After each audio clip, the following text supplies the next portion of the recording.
She asleep? Yes, fast asleep. How do you feel about it now that we're on our way? Oh, you're right, Dad. Certain? I am now. I suppose I was just keeping her in San Francisco, hoping against hope that one day the doctors would come up with some miraculous cure. But, oh, she'll love your ranch. She'll be happy there. I've got to face it, Dad. That's all we can do for her now.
Water.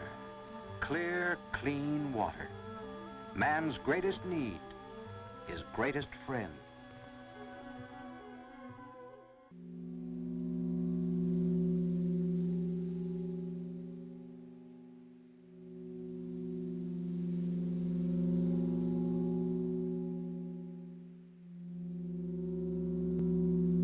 In numerous places along our coasts, sea bathers are forced to travel many miles to find waters not contaminated.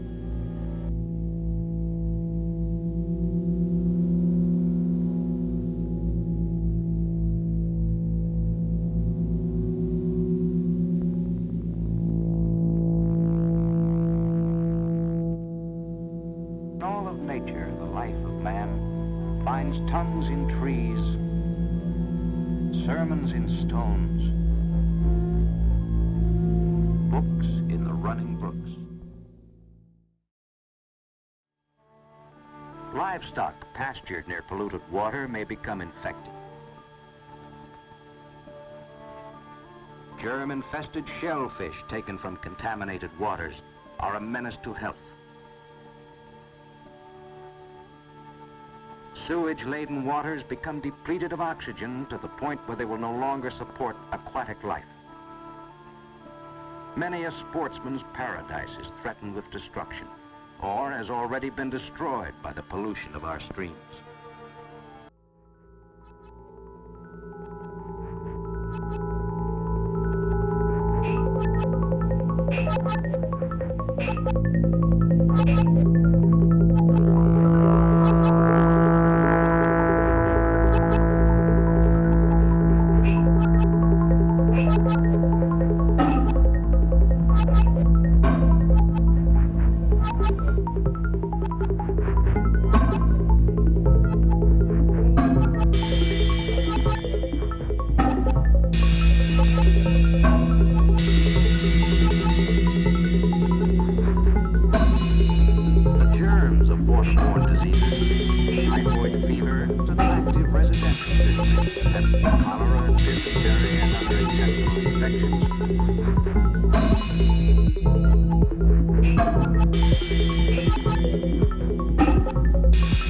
thrive in polluted water.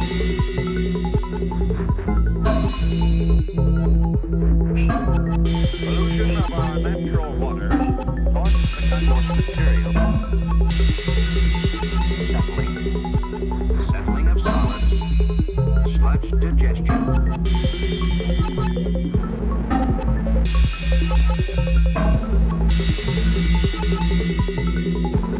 Speed of flow is greatly reduced, circulating the solid matter into clumps.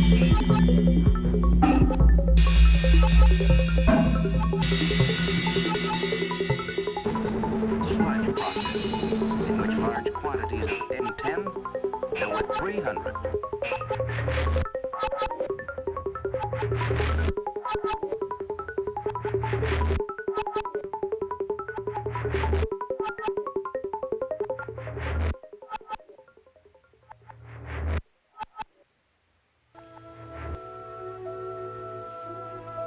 Clean, clear water. I wind about and in and out,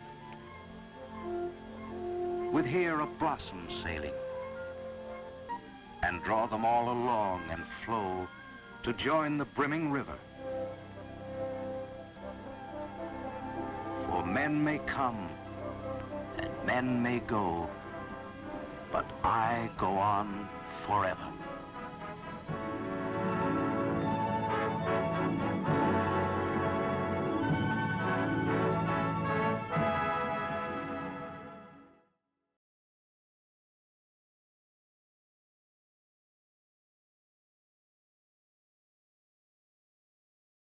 So far in this film, you've seen demonstrations of atomic energy at work as a force for good in industry and agriculture. Now we go on to a more dramatic use of this God-given force. This girl is suffering from one of mankind's most dread diseases, cancer. She has cancer of the thyroid gland. A few years ago, this would have meant her case was hopeless. Now she has a chance. Here we see the young lady on the examination table. Suppose, instead of the radioactive solution, she'd swallowed a tiny wristwatch. Then, if you could listen closely enough, you could hear a ticking in her throat. In the same way, a little bit of atomic energy in the solution she drank is now sending out signals from her throat. Take a look at this instrument. Doesn't seem very interesting, but believe it or not, you're seeing a bunch of atoms drawing their own picture. And just as it did in her case, the iodine concentrates in the cancer tissue. Then the atoms go to work and draw their own picture. And so the doctor has a record of the exact location of the cancer, which he could obtain in no other way. All life on Earth has reached its present form in company with radiation from this naturally occurring radioactivity. Extremely thin, with extremely low-level intensity, it has always been with us. It is nothing new.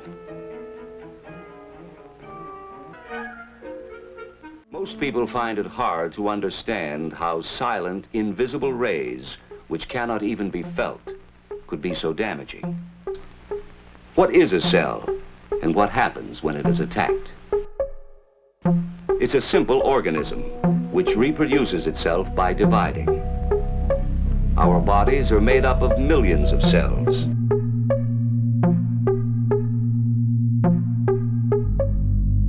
Mushroom-shaped cloud forms and climbs higher.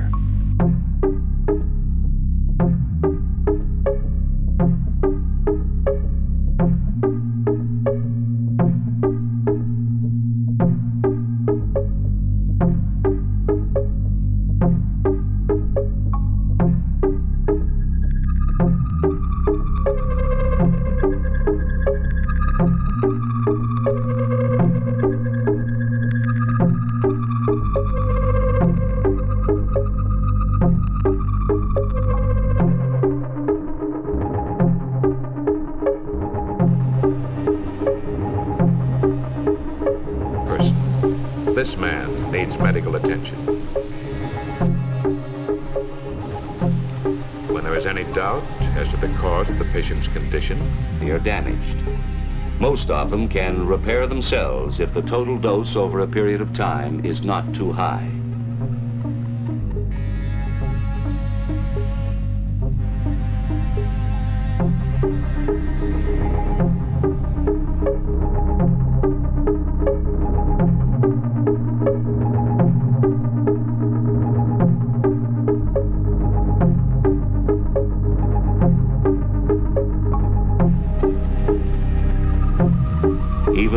rays penetrate our bodies, causing damage, they do not infect us and make us, or anything else, radioactive.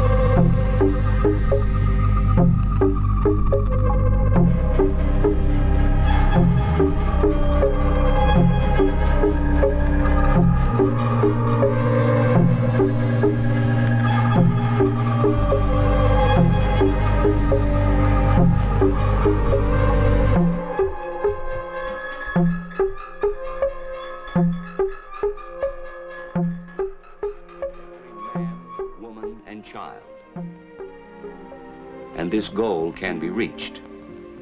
For with knowledge of radiation, we can face the facts about fallout, take action to protect ourselves, and learn how to live in the nuclear age.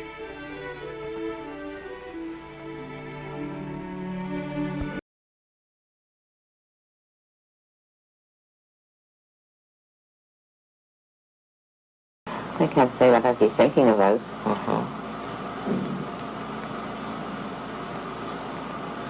What about when you thought about going to the basement and doing something to get rid of yourself? What about that? I don't remember thinking about that. You don't remember thinking No. about that? No. I don't think there is going to be atomic warfare, but I think that there is going to be all this automation. People are going to be out of work and a great population. And I think something has to be done about it. If I wasn't a biologist, that's what I'd like to do something about the population problem. Try and sort of temper it somehow. I don't know how. Possibly go back to work and keep going. I had stopped work to go into the hospital because I needed some treatment. Mm-hmm. And if they weren't going to give me shock or something, I couldn't see how I could possibly go out and work again.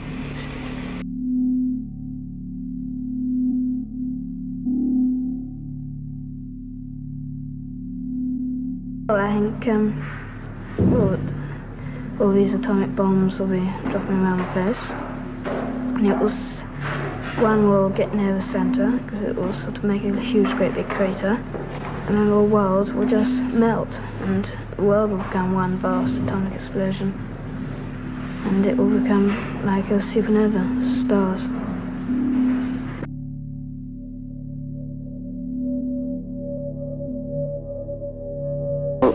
A lot of people, say, "Oh, I feel kind of depressed today." I think everybody has ups and downs through life, But there's no comparison. I had ups and downs before I ever had one of these depressions of which I'm speaking now. There are no words can describe the difference between it and the ordinary ups and downs that everyone has. Because in these ups and downs through life, you know that, well, tomorrow I'm going to feel better, the sun will be shining, and so on. But when you're in this type of depression I speak of, it doesn't matter whether it's a black of night or whether the sun is shining, whether it's pouring rain, or whether it's snowing or anything else, nothing looks good. It's all blackness.